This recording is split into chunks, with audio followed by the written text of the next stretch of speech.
अटक रेलवे अराजी पर अंग्रेज दौर में लगाए गए ट्यूबवेल की हैवी मशीनरी नाकारा हालत में आज भी मौजूद है। रेलवे इंतजामिया की अदम तवज्जो के सबब कदीम ट्यूबवेल की इमारत मुनशियात के आदी अफराद की आवाजगाह बंद कर रह गई है।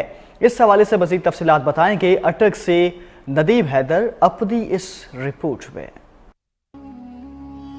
अटक रेलवे स्टेशन पर अंग्रेज दौर की यादगार ट्यूबवेल जिसकी बाकियात आज भी खस्ता हालत में मौजूद हैं। ट्यूबवेल की ये मशीनरी क़याम पाकिस्तान से कबल और बाद की दहाइयों तक कारआमद रही और स्टेशन पर मुसाफिरों के लिए पानी की फराहमी समेत रेलवे कॉलोनी में बने दर्जनों रिहायशी क्वार्टरों और दफातर को पीने का साफ पानी इसी ट्यूबवेल से सप्लाई किया जाता था।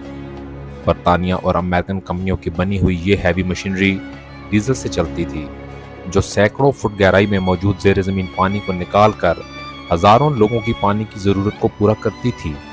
ये पानी लोहे के पाइपों के जरिए कुछ फासले पर बनी देव कामत आहनी टैंकी में भरा जाता था। पानी की ये टैंकी आज भी कारआमद हालत में मौजूद है। अफसोस अंग्रेज दौर की इस यादगार ट्यूबवेल की ये हैवी मशीनरी और इमारत अब जराइम पेशा और मंशियात के आदी अफराद की महफूज आमाजगाह बन चुका है। ज़रूरत इस अमर की है कि अटक रेलवे इंतजामिया ट्यूबवेल की इस कदीम मशीनरी को अटक खुर्द रेलवे स्टेशन पर बने म्यूजियम में मुंतकिल कर दे, जहां रेलवे से मुतल्लिका अंग्रेज दौर की दीगर अशिया पहले से नुमाइश के लिए रखी गई हैं।